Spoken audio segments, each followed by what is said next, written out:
Esse é o canal Sérgio Azevedo pela Vida. Sejam bem-vindos ao Encontro com Kardec, estudo do Livro dos Espíritos. Continuando o estudo do livro, hoje nós vamos ver as questões 114 até a 131. Eu espero que fique aqui até o final do vídeo, evidentemente que sim. No final, ou antes de terminar, deixa o seu joinha, aquela mãozinha chamada like, e se inscreva no canal. Aliás, eu estou muito feliz por ver que muitas pessoas estão acompanhando o estudo semanalmente. Considerando os 6 encontros já feitos, uma média de 95 pessoas, isso é muito gratificante. E é justamente para ampliar esse horizonte, quer dizer, para que outras pessoas também possam ter acesso a esse nosso projeto de estudo, o YouTube tem que convidar mais pessoas, e o sistema só faz isso se houver um bom número de likes. Comentários, compartilhamentos, só dessa forma. Não tem uma outra forma. Na medida em que fazem isso, o sistema entende que estão gostando, então ele espalha mais a indicação do vídeo para outros internautas. Eu acho interessante que o número de pessoas assistindo aumenta a cada dia, a cada vídeo. Mas essas pessoas não deixam like. Você aí que está me assistindo agora, não esqueça de clicar naquela mãozinha para cima assim e fazer algum comentário. É muito importante. É isso que realmente faz a diferença. E, é evidente, recomendar o estudo para seus amigos, parentes, outras pessoas. Eu deixo claro também, como sempre, que eu não quero convencer nem converter ninguém. Eu quero apenas levar a mensagem da doutrina espírita para outras pessoas. E também, como eu já disse, eu não tenho nenhum ganho financeiro com esse tipo de trabalho. Acredite. É claro que você pode até não acreditar em mim, o senhor não. Mas aqueles que me conhecem sabem da minha postura e consciência. Agora eu convido a participar da prece inicial antes dos nossos trabalhos. E levamos o nosso pensamento ao Criador e solicitamos a Jesus e bons espíritos que nos ajudem e amparem nessa empreitada de estudo da doutrina, mas pedindo acima de tudo, que possamos colocar em prática nos nossos atos diários os conceitos de fraternidade e amor, dado um exemplo por Jesus e tantos espíritos benevolentes. Pedimos que este estudo seja a base também para o esclarecimento de espíritos que certamente estarão conosco nesse breve momento. Graças a Deus. Apenas recapitulando os estudos anteriores, como nós já vimos, já estudamos na parte 2ª do Mundo Espírita ou Mundo dos Espíritos, no capítulo 1 dos Espíritos, vimos as diferenças entre as ordens de espíritos e a escala espírita, da questão 96 a 113. Agora nós vamos, continuando o capítulo 1 dos Espíritos, estudar a progressão dos espíritos e anjos e demônios, da questão 114 a 131. Vamos lá? Parte 2ª do Mundo Espírita ou Mundo dos Espíritos, capítulo 1 dos Espíritos, progressão dos espíritos. Os espíritos são bons ou maus por natureza, ou são eles mesmos que se melhoram? São os próprios espíritos que se melhoram, e melhorando-se, passam de uma ordem inferior para outra mais elevada. Dos espíritos, uns terão sido criados bons e outros maus? Deus criou todos os espíritos simples e ignorantes, isto é, sem saber. A cada um deu determinada missão, com o fim de esclarecê-los e de fazer chegar progressivamente à perfeição pelo conhecimento da verdade para aproximá-los de si. Nesta perfeição é que eles encontram a pura e eterna felicidade. Passando pelas provas que Deus lhe impõe é que os espíritos adquirem aquele conhecimento. Uns aceitam submisso essas provas e chegam mais depressa à meta que lhes foi assinada. Outros só a suportam murmurando e, pela falta em que desse modo incorrem, permanecem afastados da perfeição e da prometida felicidade. Segundo o que acabais de dizer, os espíritos em sua origem seriam como as crianças, ignorantes e inexperientes, só adquirindo pouco a pouco os esclarecimentos de que carecem com o percorrerem as diferentes fases da vida? Sim, a comparação é boa. A criança rebelde se conserva ignorante e imperfeita. Seu aproveitamento depende da sua maior ou menor docilidade, mas a vida do homem tem termo, ao passo que a dos espíritos se prolonga ao infinito. Haverá espíritos que se conservem eternamente nas ordens inferiores? Não. todos se tornarão perfeitos. Mudam de ordem, mas demoradamente, porquanto, como já doutra vez dissemos, um Pai justo e misericordioso não pode banir seus filhos para sempre. Pretenderias que Deus, tão grande, tão bom, tão justo, fosse pior do que vós mesmos? Depende dos espíritos o progredirem mais ou menos rapidamente para a perfeição? Certamente, eles a alcançam mais ou menos rápido, conforme o desejo que têm de alcançá-la e a submissão que testemunham à vontade de Deus. Uma criança dócil não se instrui mais depressa do que outra recalcitrante? Podem os espíritos degenerar? Não. À medida que avançam, compreendem o que os distanciava da perfeição, concluindo uma prova, o espírito fica com a ciência que daí lhe veio e não a esquece. Pode permanecer estacionário, mas não retrograda. Não podia Deus isentar os espíritos das provas que lhes cumpre com sofrer para chegarem à primeira ordem? Se Deus os houvesse criado perfeitos, nenhum mérito teriam para gozar dos benefícios dessa perfeição. Onde estaria o merecimento sem a luta? Demais, a desigualdade entre eles existe, é necessária às suas personalidades. Acresce ainda que as missões que desempenham nos diferentes graus da escala estão nos desígnios da providência, para a harmonia do universo. Nota de Kardec. Pois que, na vida social, todos os homens podem chegar às mais altas funções, seria o caso de perguntar-se por que o soberano de um país não faz de cada um de seus soldados um general? Porque todos os empregados subalternos não são funcionários superiores? Porque todos os colegiais não são mestres? Ora, entre a vida social e a espiritual há essa diferença. Enquanto que a primeira é limitada e nem sempre permite que o homem suba a todos os seus degraus, a segunda é indefinida e a todos oferecem a possibilidade de se elevarem ao grau supremo. Comentário da pergunta 114 a 119, os próprios espíritos melhoram ou pioram a sua condição. Todos foram, como já vimos, criados simples e ignorantes, do mesmo ponto de partida e decidem qual caminho seguir. Tem na sua frente as missões dadas por Deus para o seu próprio desenvolvimento, e eles escolhem por diversos fatores o bem ou o mal. Como uma criança que precisa passar de ano para progredir na escola.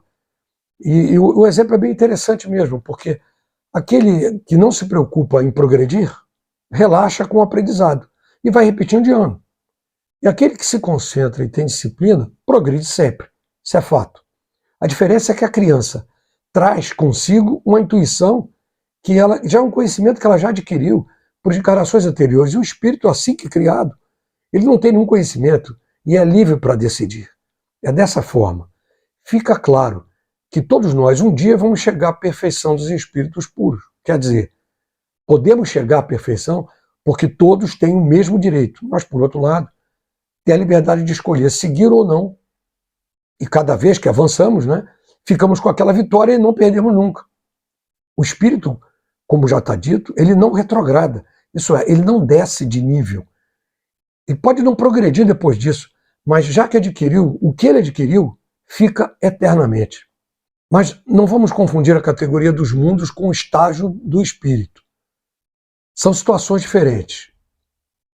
Alguém que está na Terra hoje e não melhora nas suas atitudes, pensamentos, etc., comportamento, pode reencarnar em outro planeta de provas e expiações, no mesmo nível que a Terra hoje, mas em estágios mais atrasados tecnologicamente.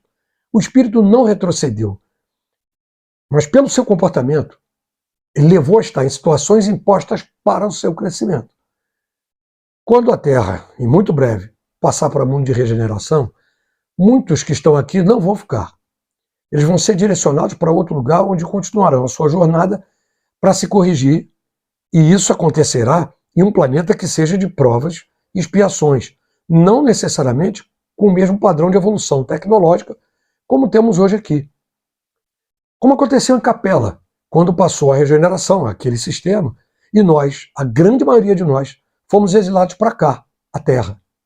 Sobre esse assunto eu já indiquei num outro encontro, e indico novamente o livro Exilados de Capela, que trata muito claramente desta situação. Procure na internet que vão encontrar. Na 119 ele pergunta se já não seria mais fácil se Deus isentasse as provas. Não ia haver mérito nenhum. Realmente, não se poderia saber se tal ou qual espírito realmente se aperfeiçoou nas más inclinações. Acreditem, pode ser até um pouco chocante essa afirmativa, mas até o Hitler um dia pode chegar a ser um espírito puro. Deve ser evidentemente que levará um tempo infinitamente maior do que os outros, mas nós devemos pensar e analisar a questão do ponto de vista da infinita bondade de Deus, e não do nosso ponto de vista na vida que temos aqui. Isso é fato. Temos um exemplo que não cabe comparação, mas cabe como exemplo do soldado que no momento da crucificação de Jesus, e nós estamos vivendo a Semana Santa, enfiou uma lança nele e ainda fez um certo sarcasmo. Esse soldado chamava-se Longinus e voltou novamente depois de algumas encarnações como Dom Pedro II, que foi um homem de excelente moral e considerado um dos maiores imperadores pela sua bondade e pela moral ilibada. Procurem ler sobre isso que vão encontrar. Existe um material muito grande sobre esse aspecto na internet. Procurem que vocês vão achar. Todos os espíritos passam pela fieira do mal para chegar ao bem? Pela fieira do mal, não. Pela fieira da ignorância. Por que é que alguns espíritos seguiram o caminho do bem e outros do mal? Não têm eles o livre-arbítrio? Deus não os criou maus, criou-os simples e ignorantes, isto é, tendo tanta aptidão para o bem quanto para o mal. Os que são maus, assim se tornaram por vontade própria. Como podem os espíritos em sua origem, quando ainda não têm consciência de si mesmos, gozar da liberdade de escolha entre o bem e o mal? Há neles algum princípio, qualquer tendência que os encaminhe para uma senda de preferência a outra? O livre-arbítrio se desenvolve à medida que o espírito adquire a consciência de si mesmo. Já não haveria liberdade desde que a escolha fosse determinada por uma causa independente da vontade do espírito. A causa não está nele, está fora dele, nas influências a que cede em virtude de sua livre escolha. É o que se contém da grande figura emblemática da queda do homem e do pecado original. Uns cederam à tentação, outros resistiram. De onde vêm as influências que sobre eles se exercem? Dos espíritos imperfeitos que procuram apoderar-se dele, dominá-lo, e que se rejubilam com o fazê-lo sucumbir. Foi assim que se intentou simbolizar a figura de Satanás. Tal influência só se exerce sobre o espírito em sua origem, acompanha-o na sua vida de espírito até que haja conseguido tanto império sobre si mesmo que os maus desistem de obsidiá-lo. Por que há Deus permitido que os espíritos possam tomar o caminho do mal? Como ousais pedir a Deus conta de seus atos? Supondes poder penetrar-te os desígnios?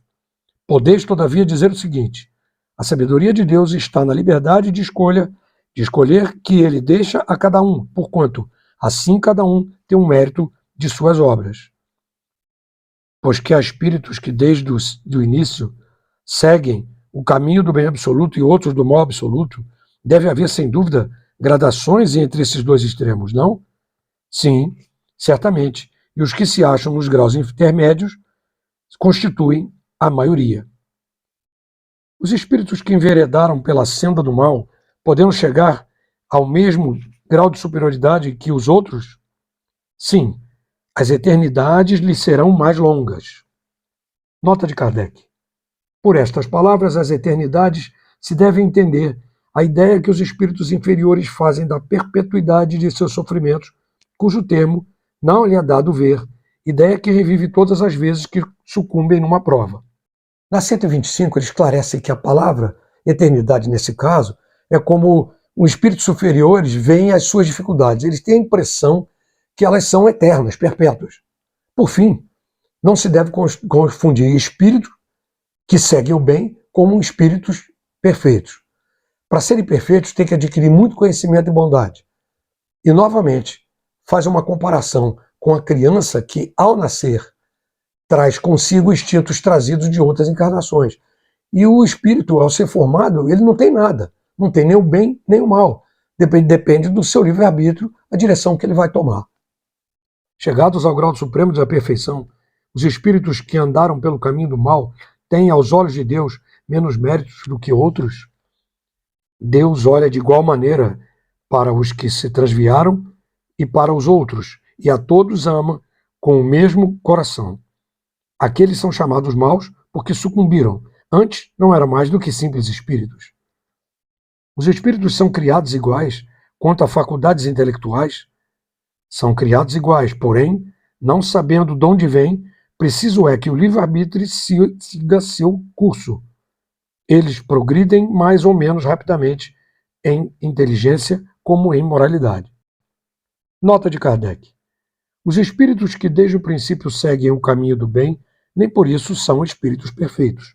Não têm, é certo, maus pendores, mas precisam adquirir a experiência e os conhecimentos indispensáveis para alcançar a perfeição. Podemos compará-los às crianças que, seja qual for a bondade de seus instintos naturais, necessitam de se desenvolver e esclarecer, e que não passam sem transição da infância à madureza. Simplesmente assim como há homens que são bons e outros que são maus desde a infância, também há espíritos que são bons ou maus desde a origem, com a diferença capital de que a criança tem instintos já inteiramente formados, enquanto o espírito, ao formar-se, não é nem bom nem mau. Tem todas as tendências e toma uma ou outra direção por efeito de seu livre arbítrio. Comentário da 120 a 127, aqui os espíritos deixam claro que quando são criados, eles são ignorantes e têm a mesma consciência de si mesmo para escolher o que fazer, se é o caminho do bem ou se é o caminho do mal. Esse é o livre-arbítrio. As influências externas se mostram a ele e ele decide se aceita a do bem ou do mal. Essas influências são impostas por espíritos imperfeitos que querem subjugá-los, está escrito ali.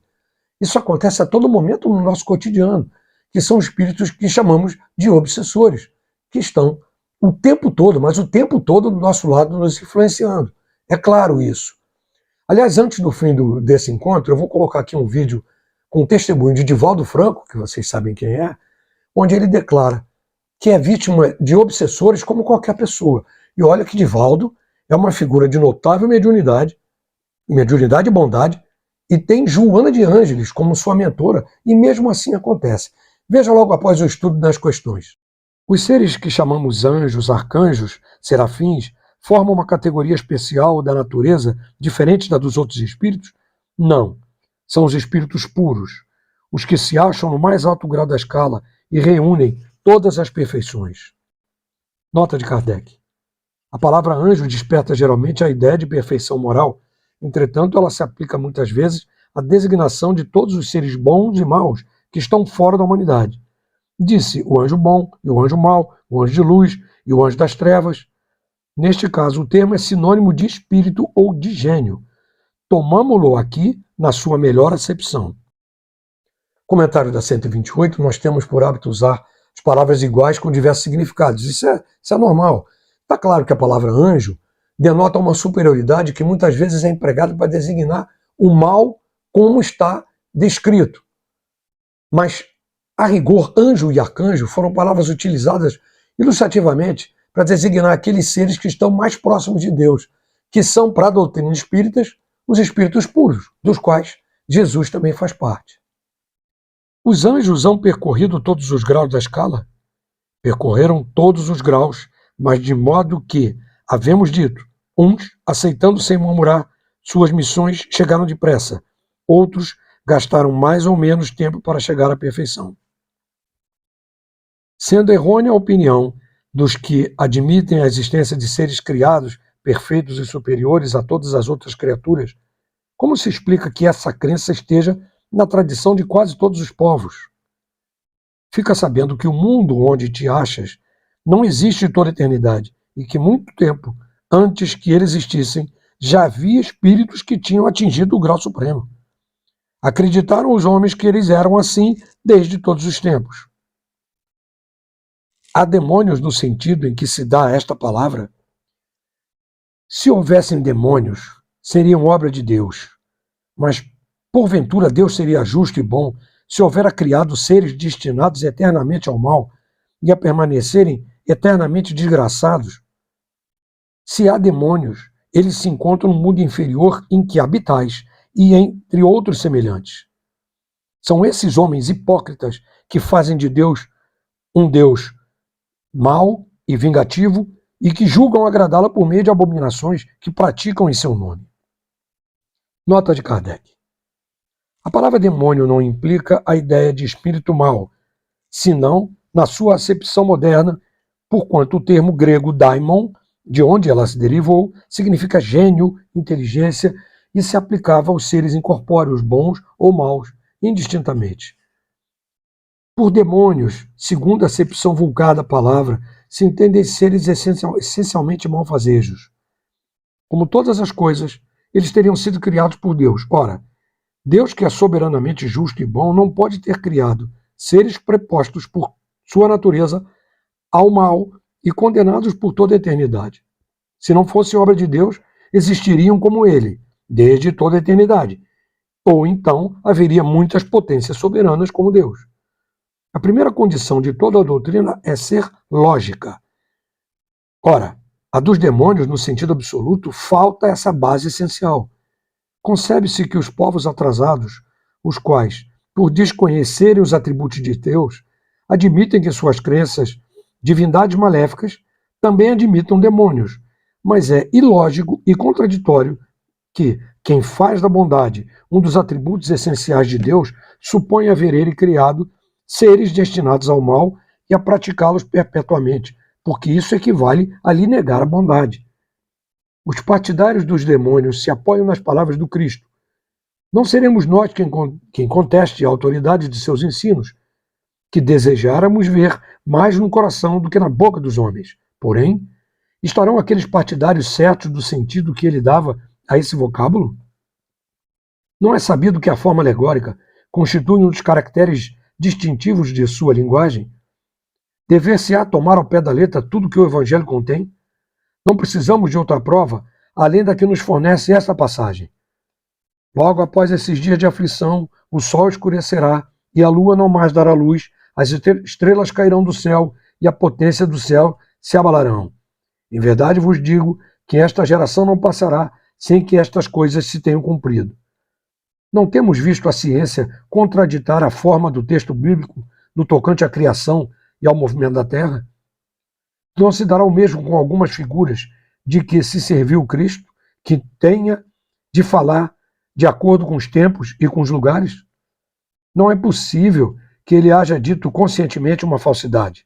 Assim, pois se nas suas palavras há coisas que parecem chocar a razão, é que não as compreendemos bem ou as interpretamos mal. Os homens fizeram com os demônios o que fizeram com os anjos. Como acreditaram na existência dos seres perfeitos de toda a eternidade, tomaram os espíritos inferiores por seres perpetuamente maus. Por demônios se devem entender os espíritos impuros, que muitas vezes não valem mais do que as entidades designadas por esse nome, mas com a diferença de ser transitório o estrado deles. São espíritos imperfeitos que se rebelam contra as provas que lhe tocam e que, por isso, as sofrem mais longamente. Porém, que a seu turno chegarão a sair daquele estado quando quiserem. Poder-se-ia, pois, aceitar o termo demônio com esta restrição. Como o entendem atualmente, dando-se-lhes um sentido exclusivo, ele induziria em erro com o fazer crer na existência de seres especiais criados para o mal. Satanás é, evidentemente, a personificação do mal sob forma alegórica, visto não se poder admitir que existia um ser mau a lutar como de potência a potência com a divindade, e cuja única preocupação consistisse em lhe contrariar os desígnios. Como precisa de figuras e imagens que lhe impressionem a imaginação, o homem pintou os seres incorpóreos sob forma material, com atributos que lhe lembram as qualidades ou os defeitos humanos.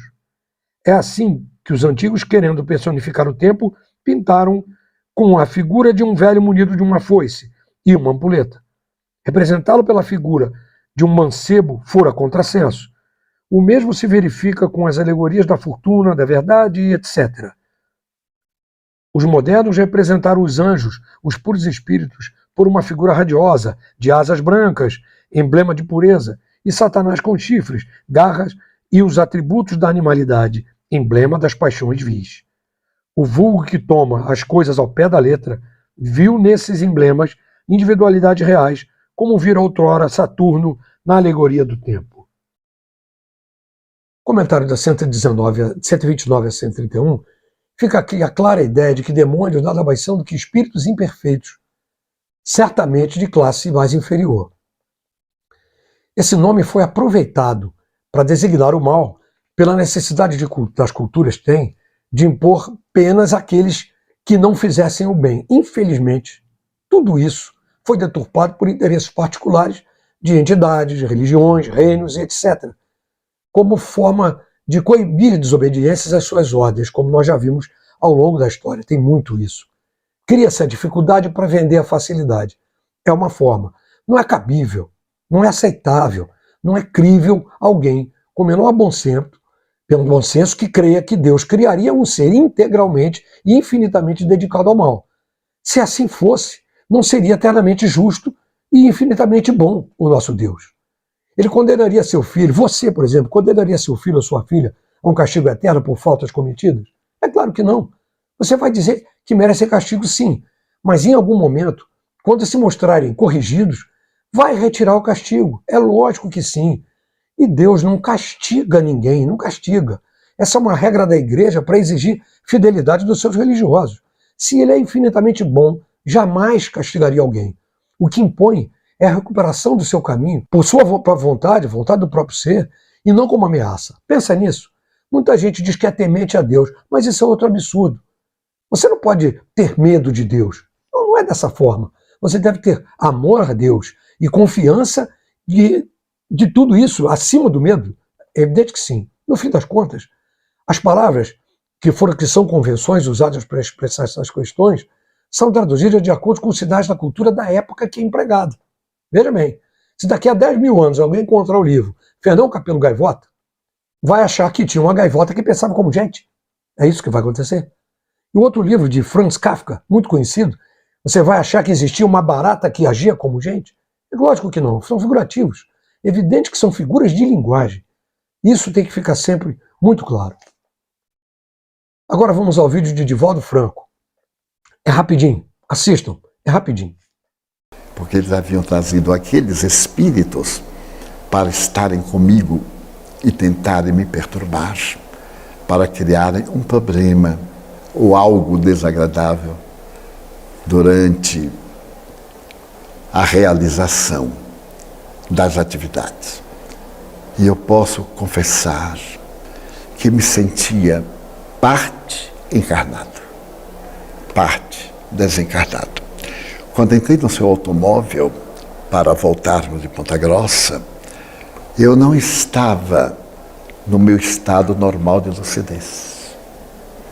Eu estava semi-mediunizado. E para disfarçar, eu vim olhando o telefone, mas não estava vendo também o telefone. Era somente para você não notar, para a nossa querida menina não se preocupar e etc. A noite foi tormentosa e o dia de ontem foi indescritível pelos ataques dessas entidades. Foi, digamos assim, o dia mais difícil deste ano para mim. Nossa, Di. Porque um dos chefes desse grupo anti-espírita que vem influenciando muitas pessoas contra Jesus, porque o objetivo é apagar Jesus da história, apagar o nome de Jesus da história, ridicularizando-o, atormentando-nos, fazendo que aqueles que pretendem ser fiéis entrem em conflitos, em dúvidas, sintam-se atraídos para o que antes era normal, uma atração física, um deslize, mas agora como que uma sede de determinados comportamentos. E ontem, a esta hora, eu tive necessidade de apoio especial. Então, o Juan e Laudelino vieram para o quarto, porque eu estava absolutamente fora da realidade. E eu disse para eles, eu lamento porque estou semelhante a um médium obsidiado. a um médium de princípios, porque eu estou fazendo um espetáculo, peço desculpa a vocês, mas não estou normal.